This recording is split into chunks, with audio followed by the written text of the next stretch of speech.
네, 4월 21일 라디오 검천 뉴스라인 최재석 시간입니다.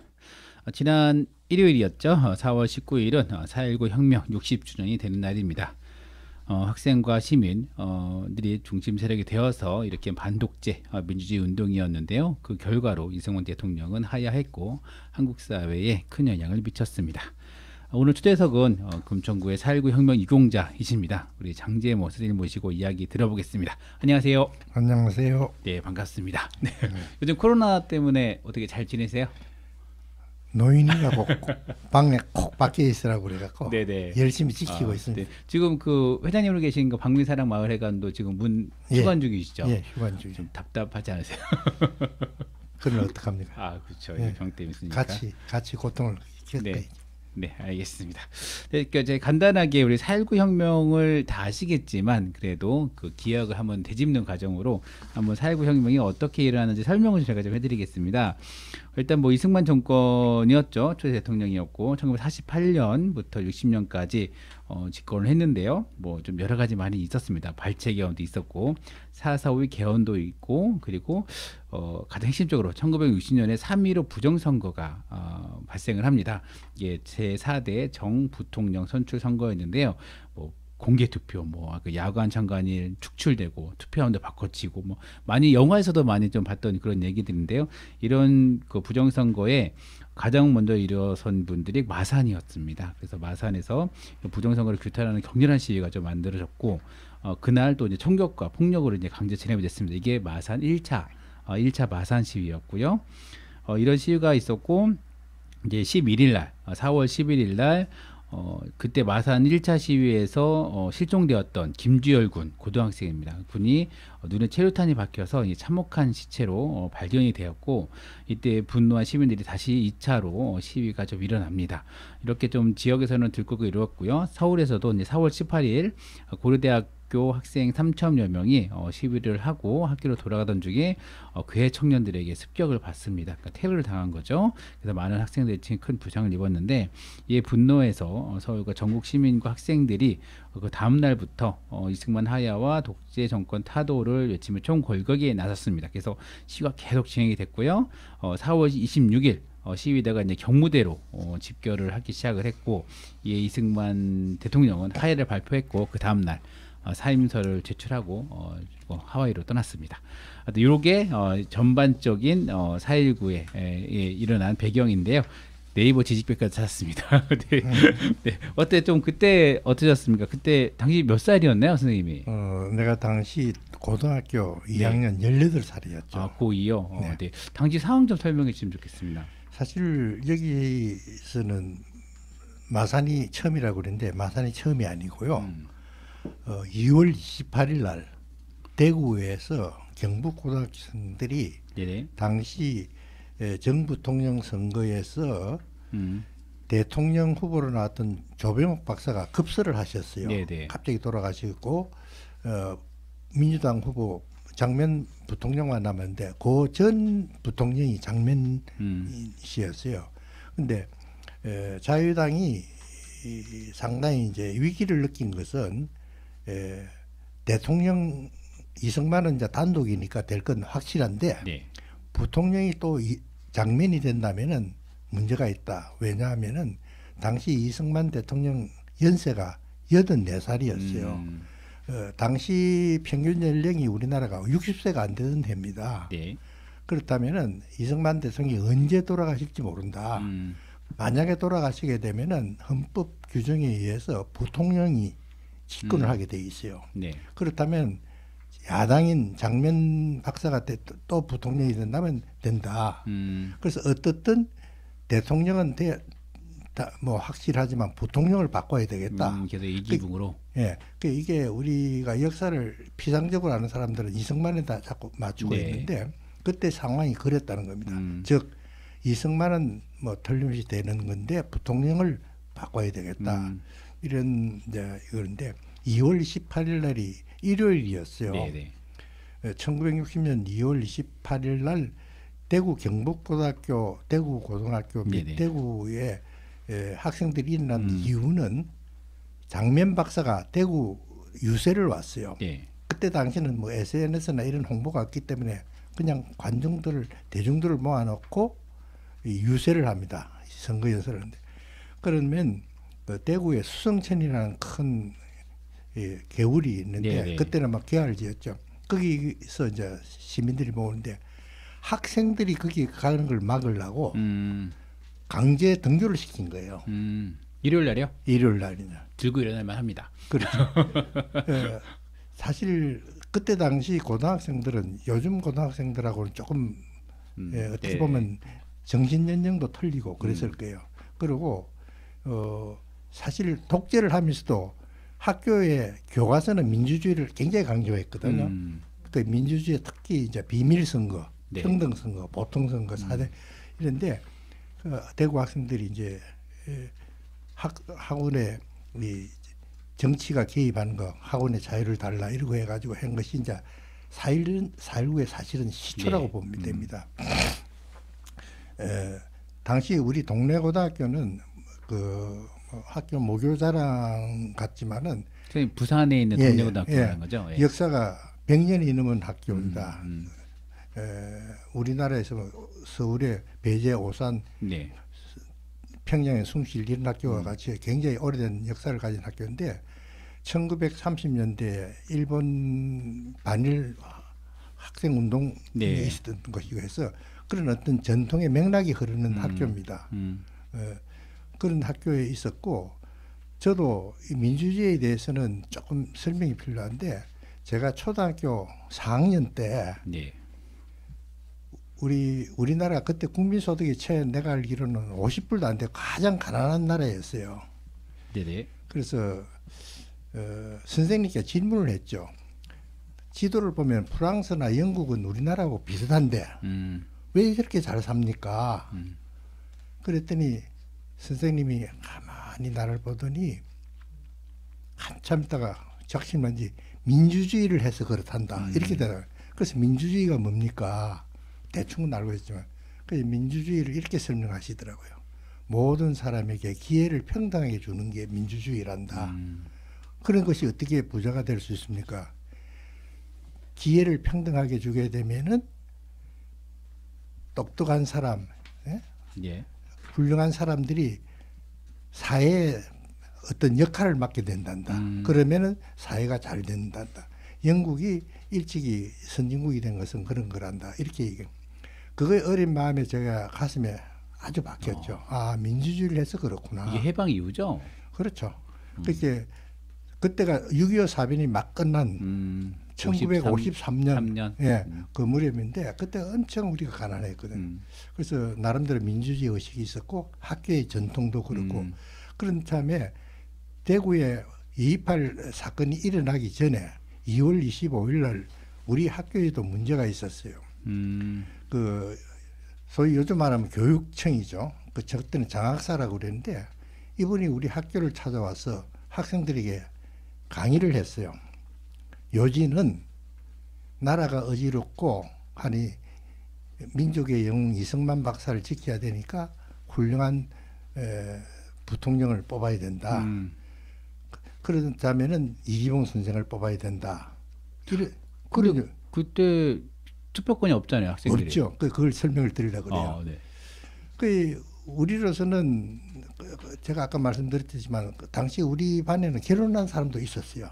아, 고등학생이요? 예, 나이가 이제 뭐 꼭 그 우리는 아주 그 평균적인 나이에 들어갔지만은 그래서 어떻게 보면은 이 사회를 더하는 사람인데 그런 식으로 해서 이제 선거 연설이 끝나고 딱 나가려고 무렵에 제가 벌쩍 손을 들었습니다. 질문이 있습니다. 네네. 그렇게 사람들이 근데 질문이 딱 하는데 그냥 갈 수 없잖아요. 그렇게 이제 교장 선생님이 하라는 식으로 신호해서 내가 그렇게 했죠. 선생님, 우리는 투표권도 없는 사람인데 여기 와서 정치 발언을 한 이유가 뭐냐. 그리고 학교에 우리가 사회 과목에서 배웠듯이 정치 이 학생들에게 정치 활동을 하는 것은 잘못됐다고 하고 있는데 왜 그렇게 합니까? 그렇게 학생들의 우 소리가 난 거죠. 그래서 선생들이 재빨리 해산을 시키고 이렇게 한 해프닝인데 그때부터 선생이 이제 나를 주목하기 시작한 거죠. 그러고 있는 참에 대구 2.28 사건이 터진 겁니다. 어쨌든 우리가 그때는 이제 말하자면 뭐 대단한 어떤 그런 목표가 있고 이상해서 그런 것이 아니라 젊은 그 혈기의 감수성 같은 게 있지 않습니까? 이것이 잘못됐다고 생각하는데 선제적으로 대구에서 학생들이 일어났다. 우리 같은 학생이니까. 동네 고등학교가 어떤 학교냐 이런 전통을 가진 학교인데 이거 가히 외면할 수 없잖냐. 이렇게 해서 이제 물밑 작업을 해서 이제 뜻을 맞는 친구들을 모으기 시작을 했죠. 어쨌든 그런 과정인데 아까 말씀드렸듯이 나는 이미 지목이 되어 있는 학생이다 보니까 일거수일투족을 아주 감시를 당했고 대구 2.28 사건이 나고 난 뒤부터는 좀 위험한 학교라고 생각되는 데는 사법경찰들이 와 있었어요. 학교 고등학교였대요? 예. 이런 부분이 지금 요즘은 4.19 조명하면서 그 KBS도 그런 건데 그런 얘기들이 없더라고요. 좀 더 4.19를 제대로 조명하기 위해서는 그런 부분이 있어야 되는데 우리 학교만 그런 것이 아니고 광주 제1고등학교, 광주 그다음에 대전, 인천, 뭐 서울 말할 것도 없고 각 학교에 그렇게 있었는데 그러면 그 사법경찰관이라는 건 학생들은 다 알지 않습니까? 그런 이제 거부감이 있었는데 이제 마침 이제 투표 날이 다가왔죠. 그 3월 14일 날 우리 부산 지역 사실은 이 4.19는 지방에서 먼저 시작됐습니다. 네, 그렇죠. 대구에서 그랬고 저 부산 시내 그 서면을 중심으로 하는 이제 부산으로 치면 동북쪽이죠. 우리 동래고등학교 동쪽에 있고 그쪽에 학생들이 비밀리에 연락을 해가지고 부산에 강무교라는 다리가 있어요. 경부선 위로 올라가는데 거기서 직결해가지고 대대적인 데모를 시작했는데 사전에 정보를 접한 이제 경찰에 의해 가지고 불과 10분 만에 진압이 돼 버렸죠. 그때 저도 아주 혼이 나고 달렸는데 그 다음 날이 이제 3월 15일 투표 날인데 마산에서 사건이 터진 거예요. 그 이날은 그냥 이렇게 해산만 당하고 뭐 체육부가 투옥되거나 이런 그런 건 없었고요. 그냥 해산만 당하고. 해산만 당하고 일단은 이제 그 다음 날 학교 가면은 이제 뭐 당할 건 뻔하죠. 근데 학교 가서 그런 문제가 있는데 마산 사건이 이제 라디오를 탄 거죠. 그렇게 선생들이 사실 마산 바람에 우리가 안 잡혀갔다고도 볼 수 있는 거죠. 그 저녁에 이 마산 사건이 그때만 해도 뭐 라디오 외에는 다른 게 없잖아요. 그 라디오도 엄격히 통제를 받는데 부산과 마산은 거리가 가깝다 보니까 곧바로 이제 소식이 전해져 버리는데 뭐 그때는 뭐 공산당이 들어왔다 뭐 별별 소리가 다 있었죠. 그 우리 그때 나를 중심으로 해서 했던 몇몇 친구들은 우리도 이제는 가만히 있지 않느냐 이런 생각을 하고 있는데 3.15 터지고 난 뒤부터는 완전히 그때는 계엄령이 안 냈지만 계엄령 내는 거나 마찬가지로 굉장히 감시가 심했어요. 그래서 이 이야기 하기에 제가 하나 빠뜨렸는데 3월 15일 전에 3월 8일 대전에서 또 학생들이 일어났어요. 이런 것도 있고 산발적으로 뭐 여기저기서 이제 고등학생들이 주저했죠. 3.15 사건 이후 일정 기간은 이제 조금 그 글자 그대로 침묵, 고등학교도 뭐 그랬고 다들 침묵하고 있었는데 4월 11일 날 그 김주열 열사에게 시신이 떠올란 거죠. 그때 우리로서는 사실은 굉장히 충격적이었던 것이 선생님이 우리인데 항상 이야기하기를 비록 이렇지만은 그 대한민국이 우리나라가 잘 되려고 그러는 것이고 그런 과정의 어떤 진통으로 생각해라 이렇게 얘기하는데 그 선생님마다 이제 어떤 변명을 할 수 없는 상황이 돼 버렸단 말이에요. 그 사진을 찍은 사람이 부산일보 기자였어요. 부산일보 젊은 기자였는데 그 시신 사진 찍은 거. 그걸 만약에 그 기자가 미리 사진을 안 찍었으면 경찰이 먼저 알았으면 그런 참혹한 광경은 숨겨졌을 거예요. 그러니까 이분이 그걸 들고 바로 부산을 온 거죠. 그때는 사실은 마산이나 이런 도시는 부산의 위성 도시처럼 그렇게 돼 있어서 네네. 모든 중심이 부산에 있어요. 부산에는 두 신문이 있었는데 부산일보와 국제신보라는 신문이 있었는데 그 신문에 이제 대대적으로 보도가 된 거예요. 거의 뭐 한 몇 면을 도배하듯이 막 사진이 나왔대. 그 이제 민심이 들끓기 시작했고 우리로서도 더 이상은 뭐 참을 수 없다 이런데 아니라 다를까 경찰에서 교장실로 오라고 그래서 갔더니 네. 경찰들이 와 있더라고요. 오. 4월 14일로 기록되는데 그때 그 교장실에다 투서를 했어요. 그건 솔직히 내가 한 건 아닌데 그게 이런 내용이 있었어요. 피는 물보다 진하다. 동고 근하여 일어나라. 누가 썼는지 모르겠습니다만 그걸 이제 날 지목을 하는 거죠. 그래서 뭐 솔직히 내가 한 것 같으면 하겠다 했는데 안 했다고 이제 본인에게 막 뺨도 맞고 그랬죠. 네. 사실 요즘 시대에 비하면 그때 선생님들은 그렇게 참 나쁜 선생님들이 없었던 것 같아요. 지금 상황이 그러니까 도리 없이 그러는데 우리 제자들에 대해서 굉장히 초조하게 또 조바심을 가지고 있게 보는 것 같아요.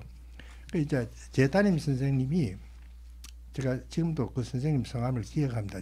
제시 성을 가지신 선생님인데 재빨리 우리 부모님한테 연락을 했던 것 같아요. 그 아버지가 오신 거죠. 그러니까 아버지가 뭐 책임을 지고 가겠다 뭐 이런 식으로 어떻든 해서 선생님들도 그렇게 하고 있고 이제 경찰서는 가지 않고 나왔죠. 그게 4월 14일로 생각했는데 이건 나도 반발했지만 친구들이 더 반발을 한 거죠. 이럴 수는 없다 이래가지고 했는데 4월 18일이 월요일이었습니다. 네. 근데 사실은 그때까지만 대학생들이 잠잠했는데 서울에서 고려대 학생들이 일어났는데 공교롭게도 같은 날 있었는데 시간을 보면 저희가 먼저 했죠. 그 4월 18일 아침 조회 시간 그렇게 9시쯤 돼서 아침 조회 시간을 해가지고 전교생이 일어난 거예요. 그때는 우리가 무슨 따로 선택을 안 했는데 이심전심이었죠. 뭐 조직적으로 막 이렇게 하자 이렇게 한 것이 아니고 학생들이 똑같이 공부를 느꼈는데 이심전심을 나는데 갑자기 근데 우리 그 고등학교는 정문을 나갈 때 학교 담벼락 밑에 이 큰 개울이 있어갖고 그 정문 다리를 건너지 않으면 못 나가겠다고 그렇게 돼 있어요. 성처럼 해자거든요. 근데 이제 동쪽 편은 주민 쪽인데 네네. 일부 학생들이 빠져나가고 한 300여 명이 빠져나가고 우리 전교생이 1,500명 됐는데 나머지 학생이 이제 정문을 막고 경찰이 막으니까 안에 항상 하다가 동쪽 담을 이제 허물고 50주년 때 이제 그때 SBS가 다큐멘터리 만들 때 저하고 같이 동래호텔까지 현장을 찍었는데 동쪽 벽을 허물고 나간 거예요. 아, 벽을 허물고 나왔어요? 그렇죠. 벽을 밀고 그쪽은 개울이 없었어요. 네네. 그래서 장장 6시간을 부산 시내를 누비면서 했어요. 1,500명이. 그렇죠. 그게 고려대학교는 이제 서울이라는 것도 있고 또 깡패들이 했기 때문에 그렇죠. 어떻게 보면 뉴스에 그러는데 부산 지역에서는 그 동래대학교 4월 18일이 굉장히 크게 됐고 그게 이제 부산 시민들에게 도화선이 됐고 서울에는 고려대 학생들이 도화선이 됐고 근데 무슨 약속을 한 것처럼 광주 그렇게 대구나 대전은 먼저 일어났으니까 그때는 조금 늘었는데 광주, 부산, 그다음에 전라도에 있는 군산, 그다음 지금 말하면 일이, 정읍 이런 데서 막 일어난 거예요 학생들이. 그것도 전 고등학생들. 그게 이제 그래서 4월 19일을 피해 화요일. 그게 뭐 3월 15일, 2월 18일, 그다음에 4월 26일인데도 총체적으로 4.19를 하는 이유를 그래서 왜냐하면 전국에 학교 고등학생들이 일제히 다 일어났고 서울에서는 대학생들까지 다 일어나요. 뭐 이런 것 때문에 이제 4.19로 하는 이름으로 통칭하지 않느냐. 네, 그렇습니다. 그래서 4월 18일 날 그러면은 그 부산 시내를 6시간 동안 스크럼 짜고 막 예. 행진을 했다가 예. 그러고 집으로 갔다가 다시 4월 19일에 다시 모인 건가요? 예, 4월 19일 날 나갔던 것은 다음 날 아침에 그 부산의 경남공업고등학교라는 데가 네네. 있어요. 서면에 있는데 그때 우리가 갔을 때 경남고등학교 정문관대 막 선생들이 문을 닫는 바람에 학생들이 못 나왔어요. 그리고 잘 알겠지만 노무현 대통령은 부산 상고도 네. 거기 있어요. 부산 상고도 그 서면 가까이인데 문을 철저히 잠가놓고 학생들 못 나오게 가는 바람에 네네. 우리만 외롭게 갔는데 그 간 길이 지금 부산의 중앙로라는 길인데 가면 대레사여고, 해화여고 이런 학생들이 많은데 그런 학생들이 제대로 참여를 못 했어요. 네네. 그 이 학생들이 4월 19일 날 그 같이 참여하지 못한 이런 것도 가니까 다 같이 연락을 돼갖고 저희한테도 연락이 온 거죠. 네. 그러니까 4월 19일 날 일제히 이제 다 일어난 거죠. 그때 학교는 갔다가 학교는 이제 4월 19일 날, 4월 18일 얘기를 해야 되겠는데 제가 이 감명 깊은 게 있었는데 우리가 당장 부산 시내 그렇게 동네 고등학교가 정확하게 부산 동래구에 있는데 서면하고 한 6km 정도 떨어져 있어요. 네. 그 서면에서도 더간 범일동까지 갔다가 다시 돌아왔는데 장장 한 20km를 가는 셈이죠. 20km 뛰어다니기 쉽지 않았을 텐데. 그 뭐 경찰들하고 싸우고. 네네. 그런데 학교로 바로 들은 게 아니고 동네 온천장을 간 거예요. 온천장이요? 그 동네 온천장이 온천동이라고 부산 동네 온천이 유명하죠. 네. 예, 그쪽으로 이제 그 학교로 안 들어가고 학생들이 이제 주력 부대들이 그때는 많이 좀 빠지긴 빠졌어요. 처음 1,500명이 다 나간 것이 아니고 일부 나갔다 빠지고 했는데 한 7,800명은 예정될 겁니다. 그럴 때는 소방차들이 막 붉은 물을 타가지고 막 뿌리고 이런데 거기서 이제 더 이상 못하고 학생들도 지치고 하니까 교장 선생님하고 선생님들 와서 이제 여러분들이 뜻은 됐으니까 학교로 돌아가자 이렇게 해서 학교로 돌아왔는데 학교를 돌아오니까 빠졌던 학생들하고 거의 다 있어요. 그 전교생이 모여가지고 쉽게 말하자면 디프를 했어요. 학교에서요? 예. 그 디프를 선생님이 만들어 주신 거예요. 어떻게 보면 뭐 그런 거죠. 뭐 과자 빵 이렇게 사주고. 먹이는 준 건 아니고 이제 말하자면 여러분들이 그게 잘못은 아니다 뭐 이러죠. 그 내가 인상 깊다는 건 그 교장 선생님이 다른 말씀은 안 하고 갑자기 올라서더니 만세삼창을 하자는 거예요. 네네. 만세삼창의 의미가 뭡니까? 우리는 이겼다, 승리했다 이런 거 아닙니까? 그렇게 했는데 이런 것들이 참 지금 생각해 보면은 과연 요즘 학생들은 그렇게 할 수 있을까 이런 생각이 들 정도로 요즘 선생님들도 만세삼창을 그렇게 애들이 정말 있으니까. 그 부분이 있는데 네. 요즘 선생님을 다 내가 뭐 그렇게 뭐 매도하는 건 아니지만 그때 선생님들은 대부분 철학을 갖고 계신 것 같아요.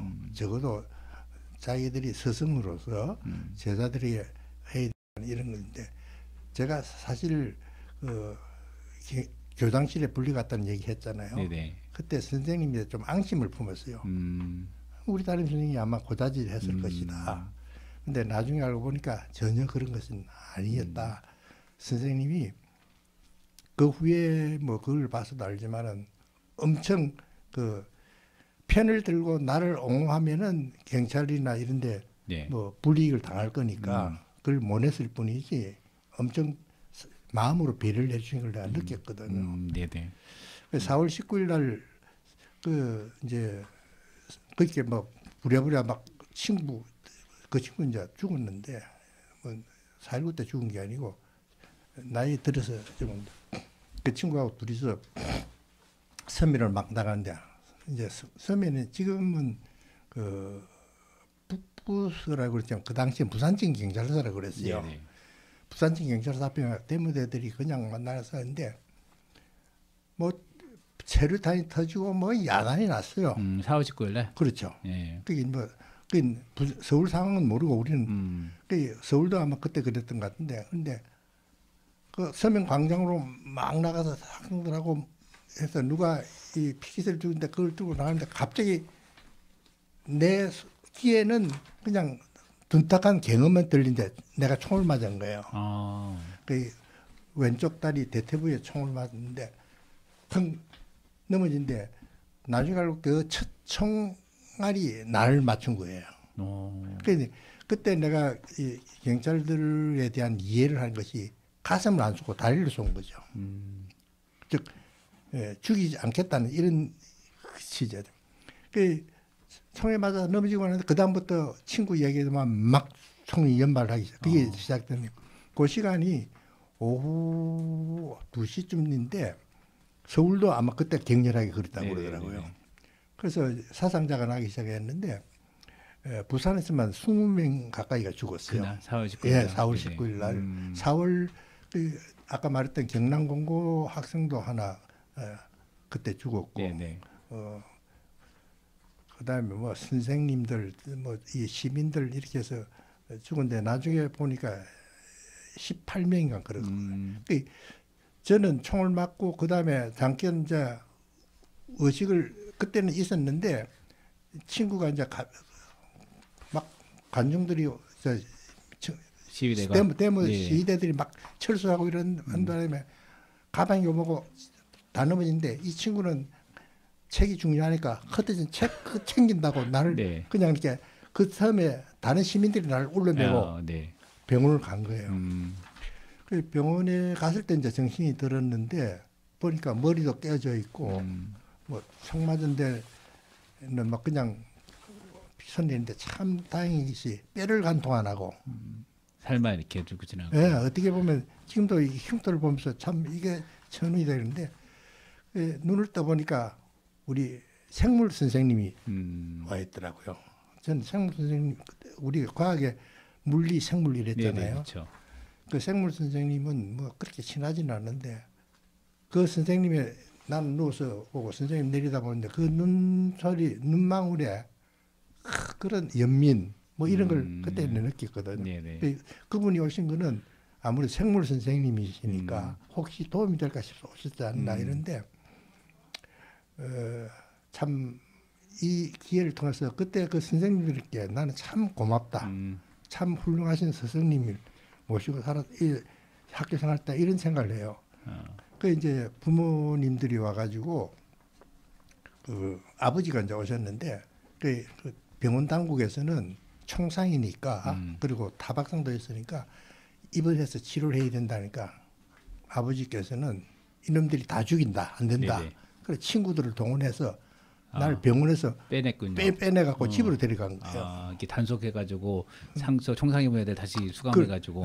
그게 이제 놔두면 그때 소문이 흉흉한 소문이 막 돌았잖아요. 근데 서울에서 뭐 고려대학생 사건에 서울대학생들 뭐 이런 막 소문이 나니까 그 집을 왔는데 막 총상 입은 데도 후유증이 나고 머리 한테 빼고 하니까 우리 어머니는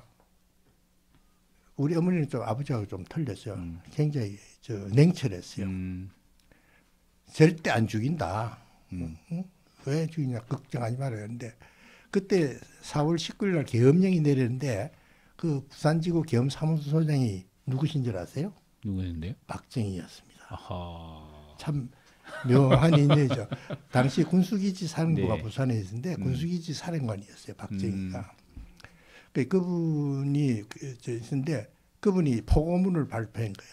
4.19 부상자들은 절대 걱정하지 말고 병원으로 와라. 그렇게 포고문을 했는데 어머니는 그 내용을 듣고 아버지가 반대하는 것도 안 죽인다. 그리고 이대로 놔두면 오히려 집에서 죽는다. 우리가 그때 뭐 약이 있어요, 뭐가 있어요. 쉽게 바른 게 일본 말로 아까진기. 빨간 약. 빨간 약 바르는 정도밖에 없는데. 네. 그래 어머니가 막 고집을 해가지고 신고를 했더니 날 데리러 왔더라고요. 그래 들어간 곳이 부산 제569 병원. 지금은 거기가 이제 시청 옆에인데 롯데가 사가지고 뭐 네네. 롯데 그 만든 그 제569 병원에 입원을 했던 것이 4월 23일 날입니다. 그때 19일 날 그 뭐 동래고에서는 그럼 선생님만 좀 총상을 받으신 거 아니면 같이 몇 분? 그러니까 다친 사람은 총 맞은 사람 나온 차고 네네. 그 외에 부상 뭐 체류탄 또는 뭐 경찰에 몽둥이 맞고 이런 네네. 학생들은 그 우리 알고 보니 한 40여 명 됐다고 그러더라고요. 근데 대개들 뭐 겁이 나고 이러니까 그런데 네. 사실 그 후에 소문인데 저 부산에서 지금은 부산시지만 기장이라는 동래군 기장 그때는 네네. 동래 군이 있었어요. 음. 그 서울에 시흥군 있듯이 네네네. 그 동래 기장에 있는 학생이 숨어 다니다가 죽었던 일이야. 한참 뒤에 도피 생활하다가. 예, 예, 그런 일이 있었대요. 그렇듯이 그 당시 이 숨겨진 얘기들은 참 많은데 네. 이것들이 왜 발굴이 되지 않았냐. 조금 얘기가 비약이지만 1년 뒤에 5.16 군사 쿠데타가 일어난 거예요. 있었죠. 바로 네. 그 박정희에 예, 의해서. 예. 그래서 제가 1963 20년에 대학교 연세대학교 그 합격을 했는데 그때 당시 뭐 시세말로 연고대 서연고 그러면 대단했는데 내가 거기 가게 된 거는 공교롭게도 우리 학교 선배이신 분이 부산대학 총장을 정년 퇴임하시고 연세대 총장을 가신 거예요. 그래서 아마 학교에다가 그때 우리가 첫 제1차 학력고사 출신이에요. 그전에는 학교별로 고사를 쳤는데 처음 국가고시라는 이름으로 1962년 그 첫 이제 학력고사인데 그때는 어떤 뭐 그냥 점수만 내는 것이 아니고 내가 가고 싶은 과를 지정을 해서 시험을 쳐요. 네네, 그렇죠. 학력고사는 그랬죠. 그래서 국어국문학과 나는 문학과가 되고 싶어 했는데 사실은 부산대학이나 이런 데 가고 싶었는데 집안 형편상 그래서 갔던 것이 이제 서울로 가게 된 거죠. 알겠습니다. 그러면 그 4월 20일 날 그 이 하야 소식을 그럼 그 제5 야전병원에서 들은 거예요? 그렇죠. 그때가 참 우리가 위에서 5층에 있었는데 그 건물이 7층인가 그래 됐어요. 시민들이 그냥 그 4월 26일 날 이승만 하야가 되기 전 아침부터 이제 있은 거예요. 그때는 아마 전국에서 다 동시에 일어난 걸로 알고 있어요. 부산 시내만 봤을 때 그 도로가 그냥 트럭, 버스 이런데 그냥 사람들이 운전해서 있는데 3시가 됐더니 이겼다 만세 그런데 이승만 하야 소리가 네네. 들렸던 거예요. 그저께 KBS에 나와서 이승만 하야 시켰다고 한 친구가 설송이라고 우리 저하고 친구인데 그 친구가 중동고등학교 네네. 출신이었어요. 그 친구 이제 얘기를 들어보면은 그 송요천 참모총장이 겸사령관인데 막 무작위로 이렇게 보는데 자기가 학생 대표로 가서 그랬다고 그러는데 그때 자기들이 요구했던 것이 이제 이승만 하야의 어떤 뭐 결정적인 동기가 됐다는데 저는 개인적으로 이승만을 미워하지 않습니다. 그분이 어떻게 보면은 솔직히 당시에 네네. 요즘 말로 치맥기가 전혀 할 수 없을 그런 어른이었어요. 사실 그런 상황에서 물러났다는 것만 해도 의미를 부여할 수 있잖아요. 그렇죠. 네.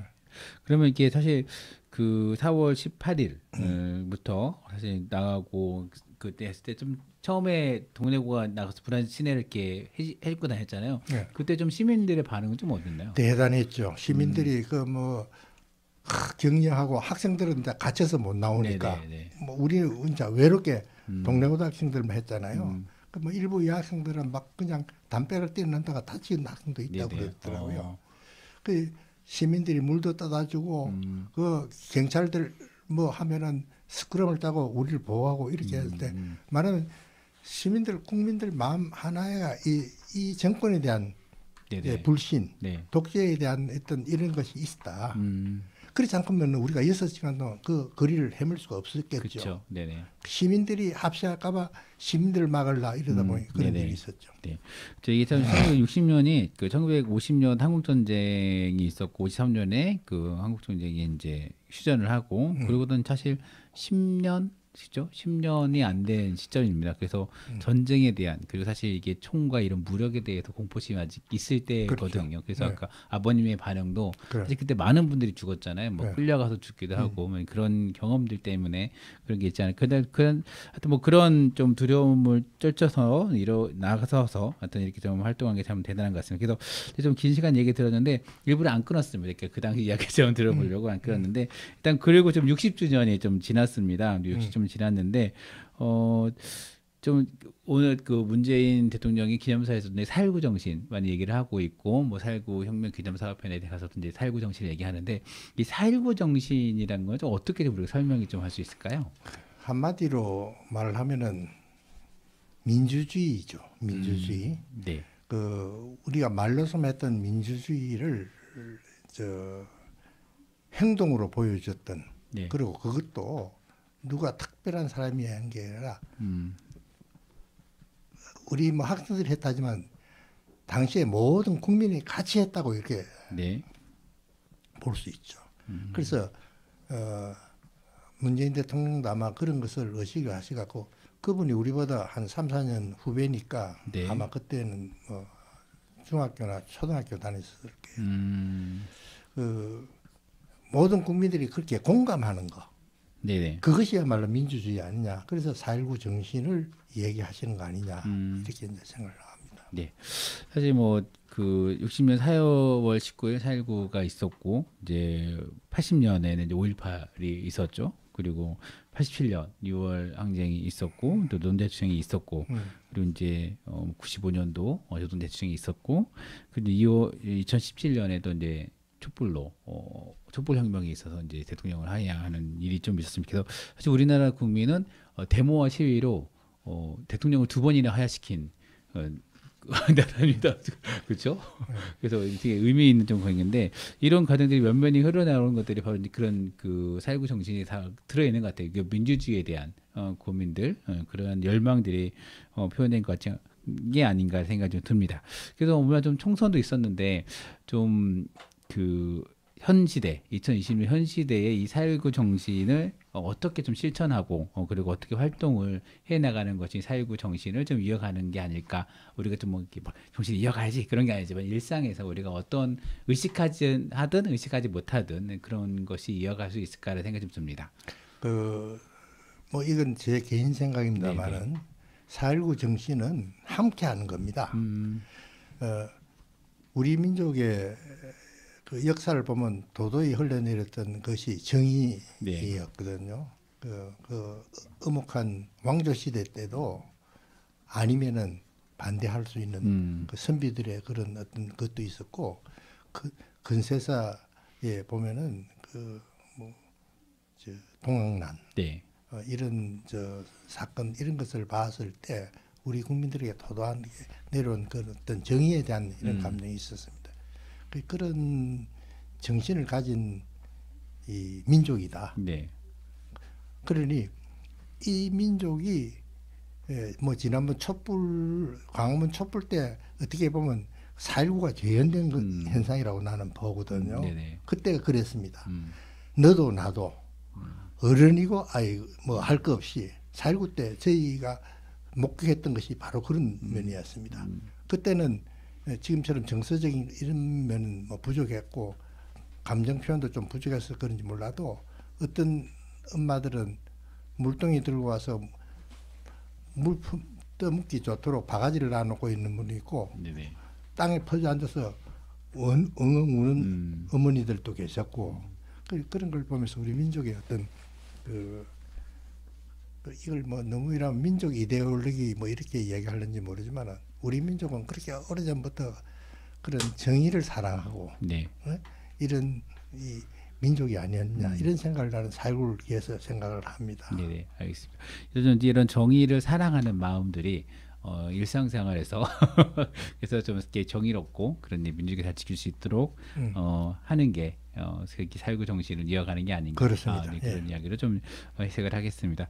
근데 아까 그 대구 얘기했을 때요. 2월 28일 그때 할 때 대구가 사실 되게 선도적으로 하고 그 마산도 그렇고 부산도 그렇고 뭐 근데 이게 사실 최근에는 대구를 되게 보수적인 도시로 이해를 하잖아요. 마산도 그렇고 부산도 그런데 이게 그 어떤 저희가 있을까요? 그쪽에서 잘하셨기 때문에 좀 사실은 보수라고 해서 반민주로 보는 것은 잘못이거든요. 네네. 어떻게 보면은 우리 민족의 이런 지역 구도를 만든 것은 정치인들의 그저 탓입니다. 네. 뭐 남 탓을 하는 건 좀 미안하지만은 대구의 그 우리 그때 당시의 친구들이 그런 점을 다 계산을 합니다.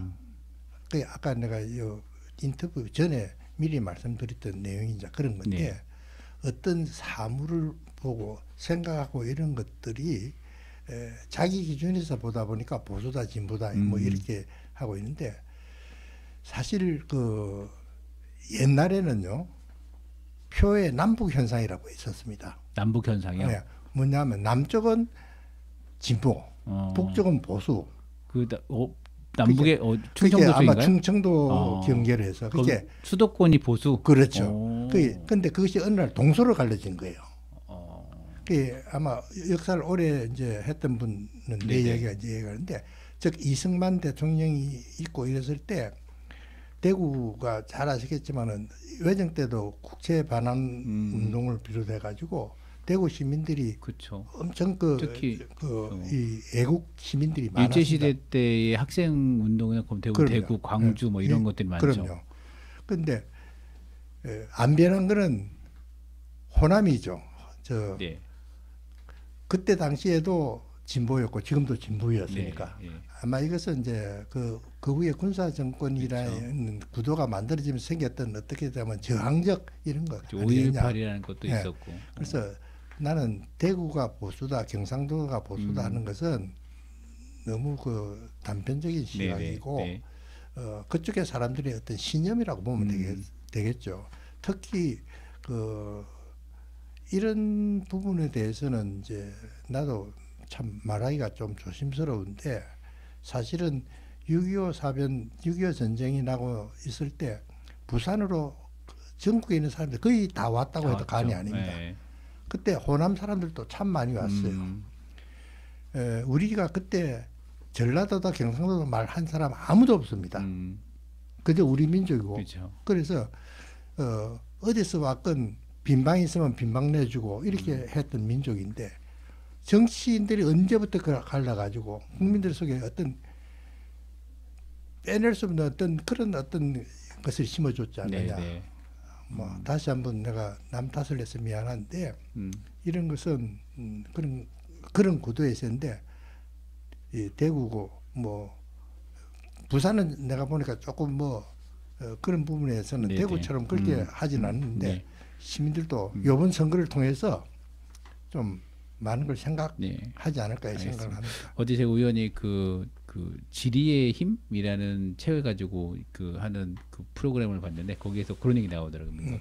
중국도 그렇고 뭐 이렇게 옛날에 그 식민지 시대에 그 식민지를 어떻게 통치했냐 해서 이제 끊임없이 분열시키는 거죠. 사람을 나라를 뭐 종교적으로 분리하고 정치적으로 분리하고 지리적으로 그렇습니다. 분리하고 사실 이런 게 사실 국민들은 그냥 그 자리에 살고 있을 뿐인데 이게 정치인들이 그거를 사실 규정하고 분리하고 있는 게 아닌가라는 좀 생각이 좀 들었습니다. 제가 우드한 질문을 드렸던 것 같습니다.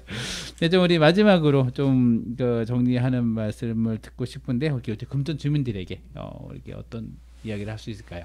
네. 제가 좀 이 기회를 통해서 분명히 좀 하고 싶은데 금천구에 전략공천이 있었지 않습니까? 네, 네. 그 전략공천을 바라보면서 참 나는 많은 생각을 했습니다. 그것이 나쁜 것도 아니죠. 전략이라는 것은 어떤 목적을 위해서 효과적으로 달성할 수 있는 방법을 강구하는 거거든요. 이런 선거에서 이기기 위해서 수단 방법 강구하는 거 우리가 탓할 수는 없습니다. 근데 문제는 그 목적이 뭐냐? 선거 아닙니까? 네. 선거는 뭡니까? 민주주의 하자는 겁니다. 국민의 대표 뽑자는 거거든요. 국민의 대표를 왜 뽑습니까? 민주주의 하자는 거 아니에요. 그 민주주의를 하자면서 그 목표를 두면서 그 절차를 과연 민주적으로 했느냐 판단인데 내가 안 바로는 다분히 몇몇이 밀실에서 또 어떤 저의를 가지고 뭐 물론 이건 확신한 건 아니지만 가지고 했다. 누구를 지지하고 누구를 원하고 문제가 아니라 선거는 민주주의를 꽃피우는 소위 선거를 민주주의 꽃이라 그러지 않습니까? 민주주의를 꽃피우기 위한 이런 과정에 네. 전략을 하든 뭘 하든 그러면 필요하다면 그걸 민주적으로 해야 된다 이거죠. 네, 네. 공개적으로 그 객관적으로 그렇게 했을 때 참 국민들의 환호를 받을 텐데 그런데 어쨌든 수단이 어떻든 목적만 사상하면 된다는 이런 풍조인데 여기에 대해서 나는 뭐 우리 대한민국 국민에게도 말하고 싶지만 검증 국민에게 차제 이거 우리가 반면 교사로 삼아야 된다. 네. 그 아까 서두에도 말씀드렸듯이 우리가 무엇을 선택하고 할 때 지지하고 선호하는 건 좋지만은 과연 이것이 무엇을 하는 것이냐 목적을 생각을 해야 된다 그죠. 그래서 뭐 공동적 활동을 할 때 단순히 우리가 마을을 깨끗이 하자 그래서 그런 목적에서 하는데 목적은 분명히 숭고한데 그 과정에 그 뭐 아무개는 뭐 말 안 되니까 빼고 누구는 뭐 하니까 하자 이런 한다면 그 자체가 의의가 없지 않느냐. 네, 네. 그래서 우리 금천 국민들에게 4.19 점에서 나도 이제 원로소리를 듣는 입장이니까 드리고 싶은 말씀은 대한민국 국민은 정의롭다는 생각을 가지고 앞으로 이런 상황이 있을 때 보다 사려 깊은 판단을 좀 해주기를 바란다. 그것이 곧 4.19 정신을 이어받는 거다. 이렇게 말씀드리고 싶습니다. 네, 알겠습니다. 네, 오늘 그 4월 19일 4월 4.19 혁명 60주년을 맞아서 금천구에 살고 계신 그리고 4.19 혁명 유공자이신 장재호 선생님을 모시고 이야기 들어봤습니다. 아까 총 맞은 이야기도 들어보고 부산에서 이렇게 고등학생으로서 했던 내용을 들어봤습니다. 사실 시대가 많이 흘렀어요. 60년이 흐르다 보니까 그러니까 정말 많은 문화적 교도 흐르고 아이들, 선생님들 그리고 정치도 많이 변화가 있습니다. 그 근간에는 이렇게 앞서서 많이 싸워오셨던 분들이 대한민국의 민주주의를 끌어왔기 때문에 현재가 있지 않을까 생각이 좀 들고 그 정신을 한번쯤 다시 한번 생각해보는 시간이 되었으면 싶습니다. 오늘 나와주셔서 감사합니다. 감사합니다. 네, 네. 오늘 진행은 저는 이성호였고요. 기술은 김호경 PD였습니다.